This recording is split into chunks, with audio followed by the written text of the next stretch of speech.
Welcome to Random Gleanings. He's Jesse. I'm Chris. All right, listen, right out of the gate.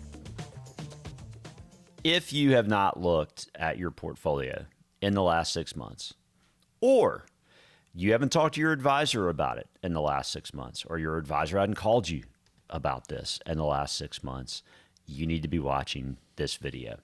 So we're going to start with inflation, Jesse. And, there are really two types of inflation. There's the kind where price cures price. Right. And there's the kind that gets sticky. Right. And the Fed's after sticky, right? So price cures price. So when I say that, what do you think of? I mean, generally, if gas gets too expensive, some people will stop driving as much, right? And so eventually there's maybe a lower demand, and therefore supply meets the demand that's out there, and it brings itself back down. Or supply fixes itself because, hey, I can make more money on corn. Hey, I can make more money on oil. I'll go put a drill in the ground. Yeah, get more out. More supply equals a lower price ultimately. That's not how wage inflation works, and that's why it's so important to be paying attention right now. So first chart. So sticky inflation. This is job openings in the United States, over 11 million, versus the unemployment rate, which is 3.6%. Okay. So a barrel of oil is not going to remember what you paid for it yesterday, but human beings will remember what they're being paid. And ultimately, if there are 11 million jobs out there and a 3.6% unemployment rate, one of the Fed's biggest concerns is that inflation sticks around because there's too big of a gap between these two numbers. Okay? So what do? Well, they raise interest rates and they slow the economy until those job openings go away or the unemployment rate goes up. All right? Is that a big deal? We think it's a big deal. Doesn't mean that stocks are going straight down, okay? But what it does mean is it could get more bumpy. It could mean that the market takes into consideration, is it too expensive? Does it get cheaper over time? Does that mean your money goes down? Yeah, I mean, it does. It could, yeah. And just to dispel, I think, what I've heard a lot, well, don't we want a strong or hot economy? And I think this is where... Of course, we want a strong economy, right? We want Goldilocks. Right, and that's just it, right? We want inflation to encourage people to buy something today rather than wait definitively till tomorrow, right? Which is deflationary, right? But we can't be in this environment where things are so hot as to this chart that you've just pointed out, where it becomes a spiral of inflation that gets out of control. Right, because then it becomes too persistent. So listen, talking about inflation may make your eyes glaze over, and that stinks, okay? But let me tell you what doesn't make your eyes glaze over. The phone call that I got a couple days ago from, hey, I've lost $30,000 in my 401k. Well, paying attention matters, okay? It's time to be paying attention. All right, so second chart. Let's look at the Fed funds rate in the past. This is another reason you need to be talking to your advisor, or at least thinking about what you own. If you own the same thing you owned 6 months ago, it's things are different. Okay, things are different. All right, so in the third chart, what you've got is a falling rate time, and that's what we've been in. Okay, in fact, we've really been in that basically from 2007 almost until the end of last year, right? I mean, rates were basically zero. Fed hadn't lifted off. There was a period in 17-18 when rates rose a little bit, but ultimately they did come right back down again, okay? So what works in that time period? Well, I mean, by look at this chart, XLK is technology. Yeah. Right. So tech, the S&P, what didn't work was emerging markets. What also didn't work was energy, right? So let's look at the next chart now and look at what works in a rising interest rate environment. Oh, hey, look, emerging markets are going up. Now, are emerging markets necessarily the key piece? During 03 to 07, China was expanding big time, using a lot of concrete, a lot of other things.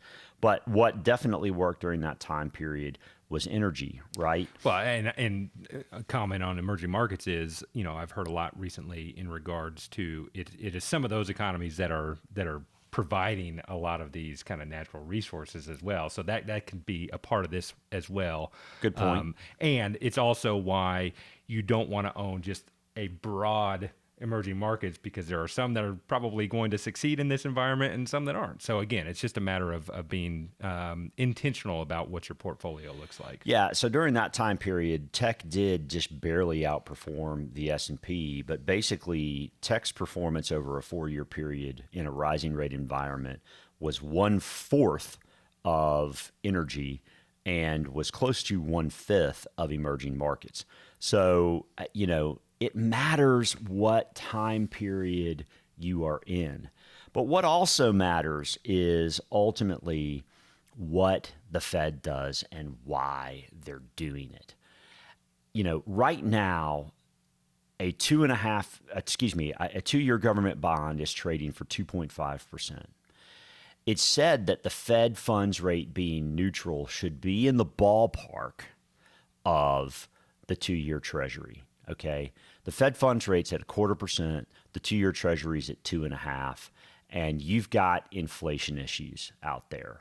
Now, on the 12th, which is in 5 days, we're going to get a CPI print. Can't tell you whether it's going to be better or worse, but if it's got an 8 in it, yes, it's expected, but that's not good. Okay, it's going the wrong direction. Right. And so the Fed catching up is going to be pretty high on their priority list. And all you got to do is go listen to what they're saying. It's not pretty. Yeah, it's pretty alarming when you think about it. And again, to me, it's a matter of, do they get things caught up very quickly, which will probably have a shock to the market? Or do they extend this and we find ourselves in this inflationary environment for a longer period of time? And so just if you are an all growth investor, right, because that's what's been working for the last 10 years, and God bless you for the returns that you've seen in that portfolio. But that's in this environment, unless things change dramatically quickly, that's just not going to work.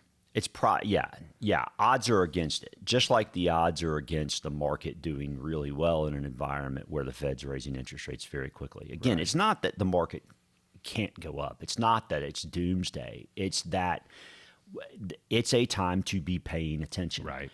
If you're not, or you're just, your advisor's not calling, you got an issue. Right. You need to be on this. You need to be paying attention. Yeah.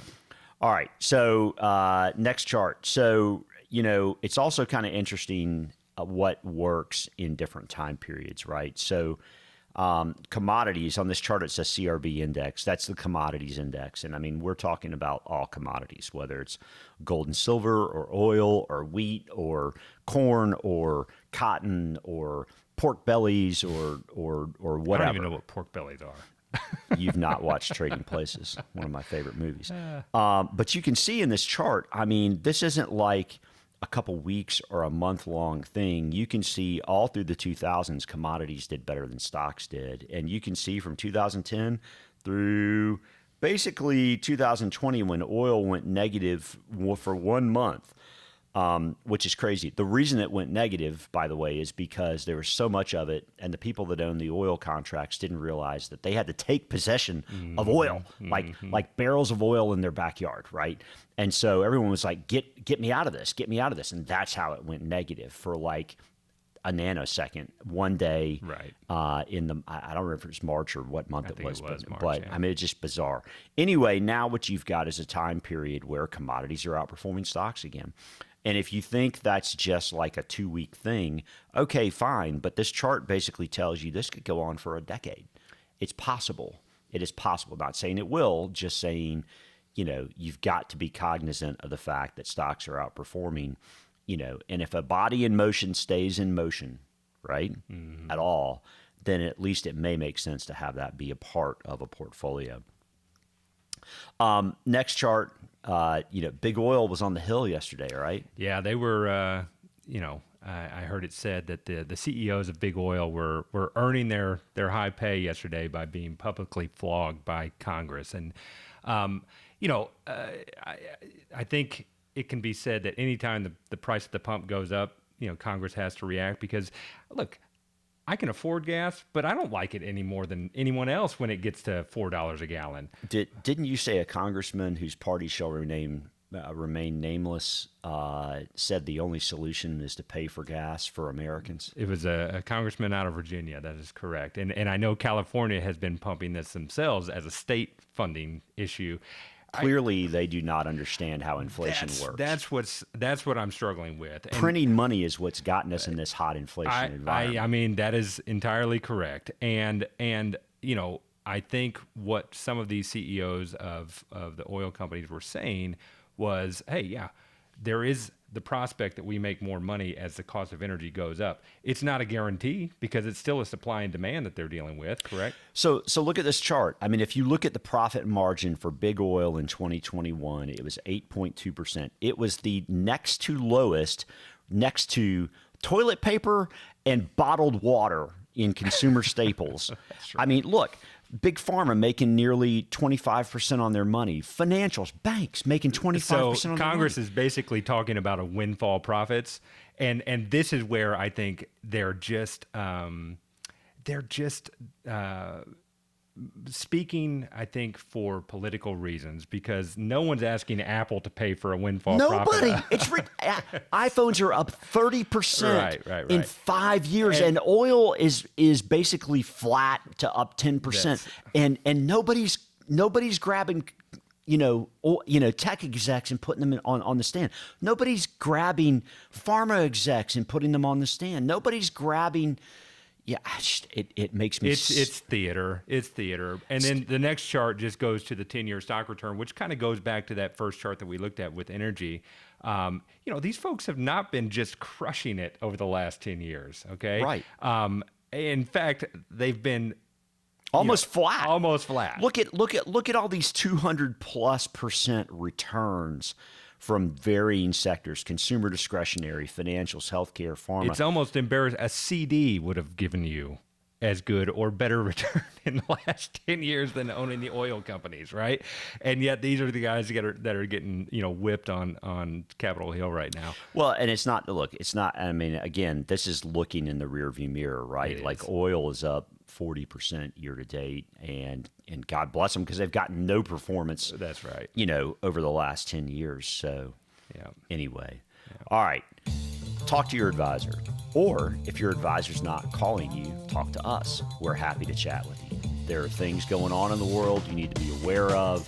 There are changes to make. If you haven't made any, you need to at least be discussing them. It's not meant to be doom and gloom. It's not meant to be alarmist. It's just meant to make sure that everyone's paying attention. Thank you, as always, for your time. Got anything else, Jesse? Hey, hit subscribe. We really appreciate it. It helps us out. And share it with a friend. Absolutely. Thanks, as always. See y'all soon.